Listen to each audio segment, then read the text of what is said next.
नमस्कार, मैं हूं रविंद्र जैन और आप देखना शुरू कर चुके हैं सबकी खबर। मध्य प्रदेश का सिवनी जिला इस समय पूरे देश और दुनिया में चर्चा का विषय बना हुआ है। और ये चर्चा इसलिए नहीं हो रही है कि सिवनी जिले ने कोई बहुत बड़ा विकास कर लिया है, कोई बहुत बड़ी उपलब्धि हासिल कर ली है। ये चर्चा इसलिए हो रही है कि सिवनी के पुलिस वाले, जो पुलिस के जिम्मेदार लोग हैं, जो पुलिस के वरिष्ठ अधिकारी हैं, वो डकैतियाँ डाल रहे हैं, लूटपाट कर रहे हैं, वो जुए की फड़ चला रहे हैं और तो और अपने ही पुलिस वालों पर हमले भी कर रहे हैं। आज मैं बड़ी रोचक कहानी लेकर आपके साथ आया हूं। दरअसल आपने देखा होगा पिछले दिनों सिवनी में 11 पुलिस वालों ने बाकायदा हाईवे पे खड़े होकर डकैती डाली थी और वो डकैती थी हवाले के राशि को लूटने की। 2,96,50,000 ये राशि लूट ली थी एसडीओपी पूजा पांडे के नेतृत्व में 11 लोगों ने। और उसके बाद उन पर एफआईआर हुई और ये लोग सब जेल में हैं अभी। लेकिन अब एक नया मामला सामने आया है और ये मामला मैं आज इसलिए बता रहा हूँ कि कल देर रात यानी आज तड़के सिवनी के कोतवाली थाने में प्रधान आरक्षक योगेश राजपूत के खिलाफ बाकायदा पुलिस वालों के साथ धक्का मुक्की करने, गाली गलौज करने, उन्हें काम ना करने देने की एफआईआर दर्ज हुई है। और योगेश पर यह आरोप है कि वो बाकायदा कोतवाली थाने के पास जुए की फड़ चलाता है। आप सोचिए, हेड कांस्टेबल पुलिस का, और वो जुआ खिलवाता है, ये आरोप लगे उन पर।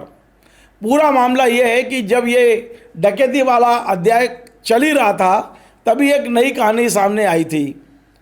कहानी ये थी कि बालाघाट के अंदर पुलिस का जो मालखाना है, मालखाना यानी जहाँ पुलिस का जब्ती का सामान रखा जाता है, वहाँ से लगभग 55 लाख रुपए और 16 लाख रुपए के गहने गायब हैं।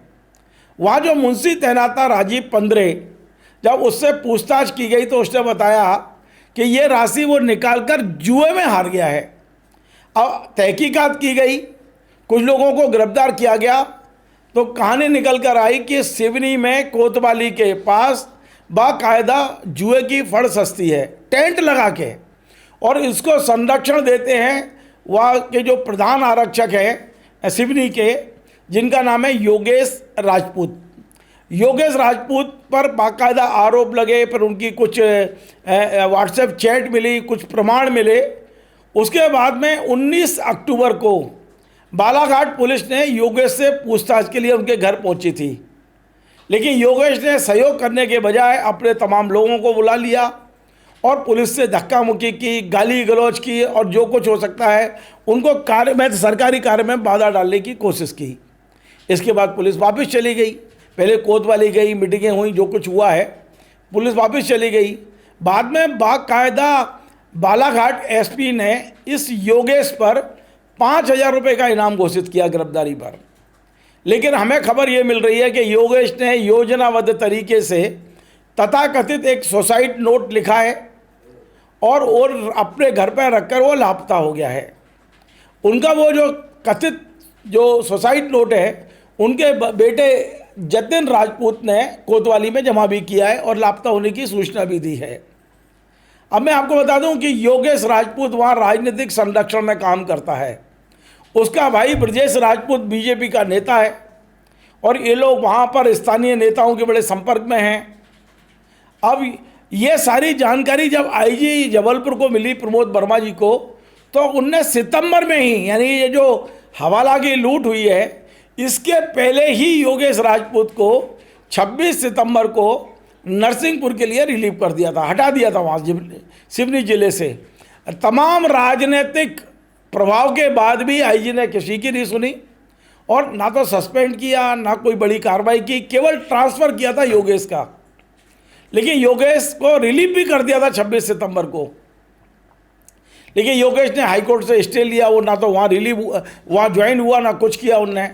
इसी बीच में ये कहानी आ गई कि योगेश तो बहुत बड़े क्रिमिनल हैं, ये पुलिस में रह के क्राइम कर रहे हैं। ये कहानी हमारी नहीं है, ये पुलिस फाइल की है। हम व्यक्तिगत तौर पे किसी पे कोई आरोप नहीं लगा रहे हैं।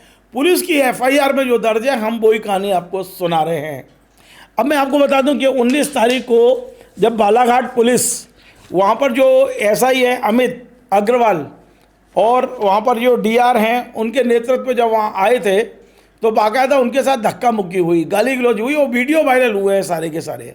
ये योगेश के घर के सामने घटना हुई है और उसके बाद में बाकायदा उन्होंने इसको थाने में जाके शिकायत दर्ज कराई है। और कल देर रात में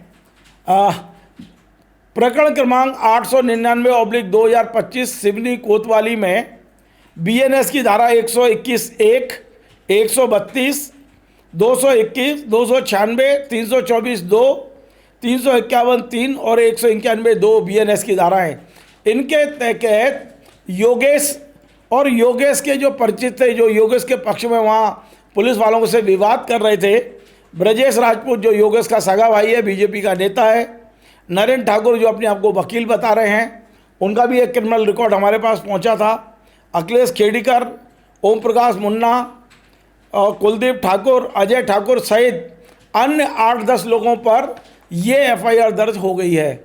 और अब पुलिस का ये कहना है कि हम जल्दी ही इन सबको गिरफ्तार करके कोर्ट में पेश करेंगे। मामला बड़ा रोचक है कि जो माल खाने का पैसा है बालाघाट का, वो वहाँ का मुंशी जिस जुए में हारा है उस जुए का संचालन भी पुलिस वाला कर रहा था।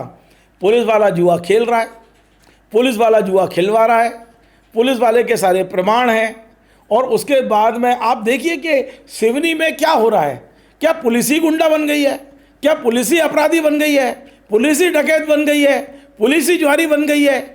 ये बड़ा शर्मनाक है। लेकिन जो घटनाएं लंबे समय से चल रही थी वहाँ, अब मुझे लगता है कि आईजी प्रमोद वर्मा जी पूरा सफाई अभियान पर लगे हुए हैं।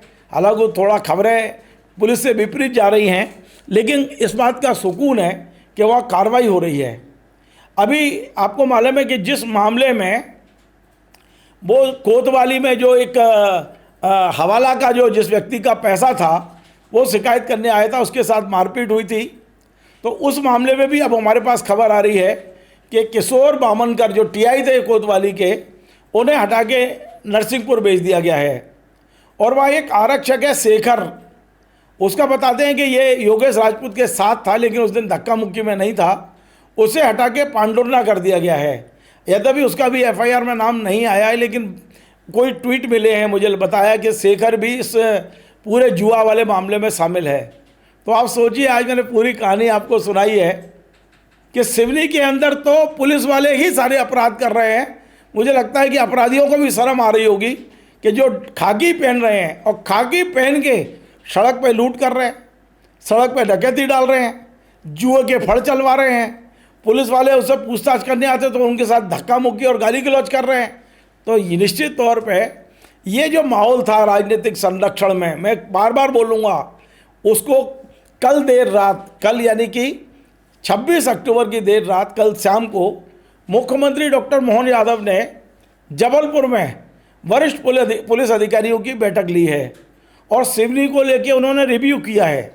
और मुझे लगता है कि कल शाम को मुख्यमंत्री के सख्त निर्देश के बाद ये रात में 1:30-2 बजे के आसपास कोतवाली थाने में एफआईआर हुई है। तो निश्चित तौर पे आईजी प्रमोद वर्मा को पता है कि वहाँ संरक्षण किसका है।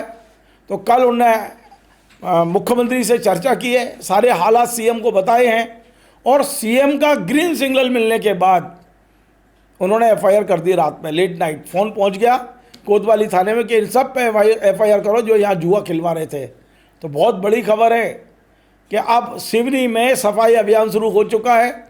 मुख्यमंत्री ने जो निर्देश दिए हैं उसकी कॉपी भी मेरे पास है। मुझे वहाँ से जो बताया गया मैं आपको बताता हूँ। मुख्यमंत्री ने कह दिया कि अब किसी प्रकार का भी क्राइम महाकौशल में बर्दाश्त नहीं किया जाएगा। मेरे पास खबर है कि मुख्यमंत्री ने कल शाम को वरिष्ठ अधिकारियों की बैठक में जो निर्देश दिए हैं उनमें ढाबों पर अवैध शराब बिक्री की बात कही गई है। एनडीपीसी एक्ट के तहत कार्रवाई करने के लिए मुहिम चलाने की बात कही गई है। लगातार अपराध करने वालों के ऊपर कार्रवाई की बात मुख्यमंत्री ने कही है। एसपी जिलों पर पूर्ण नियंत्रण करें वरना एसपीओ पर कार्रवाई होगी, ये बात भी कही है। सिवनी जिले की घटना को लेकर बेहद नाराज़गी जताई है सीएम ने और इसके बाद ही ये एफआईआर हुई है। स्कूल कॉलेज के पास बच्चियों से छेड़छाड़ ना हो पाए इस बात के प्रबंध करने को कहा। यदि ऐसी घटना होती है तो संबंधित थाना प्रभारी, एसडीओपी, एडिशनल एसपी और एसपी सभी जिम्मेदार होंगे। जुआ खेलने और खिलाने वालों के साथ कठोर कार्रवाई करने के निर्देश दिए हैं सीएम ने। और गौ तस्करी पर लगाम लगाने की बात कही गई है। भू माफियाओं को लेकर अब एक्शन तेज करने की बात कही है। यानी कल रात को मुख्यमंत्री ने निर्देश दिए हैं और लेट नाइट सिवनी में ये एफआईआर हो गई है। अब मुझे लगता है कि सिवनी में जो पुलिस वाले दाएं बाएं चल रहे हैं, जिन्हें राजनीतिक संरक्षण का बड़ा घमंड है, उन्हें अब समझ जाना चाहिए और खाकी की इज्जत करना चाहिए। इतना ही। आपको हमारा यदि ये कार्यक्रम पसंद आए तो आप इसे शेयर करें, लाइक करें, कमेंट करें। आपसे बार बार निवेदन है हमारे इस चैनल को सब्सक्राइब अवश्य करें। धन्यवाद। Join the next be the best Bundelkhand का सबसे विशाल और आधुनिक विश्वविद्यालय ज्ञानवीर यूनिवर्सिटी। ये सिर्फ एक यूनिवर्सिटी नहीं, ये है आपके सपनों का लॉन्च पैड। यहाँ मिले आपको smart classrooms, modern campus, updated labs और एक्सपीरियंस्ड फैकल्टी। हर स्टूडेंट को मिलता है कॉन्फिडेंस, ग्रोथ और एक ब्राइट करियर का प्रॉमिस। नए सेशन के लिए एडमिशन ओपन है, तो इंतजार कैसा? आज ही कांटेक्ट कीजिए।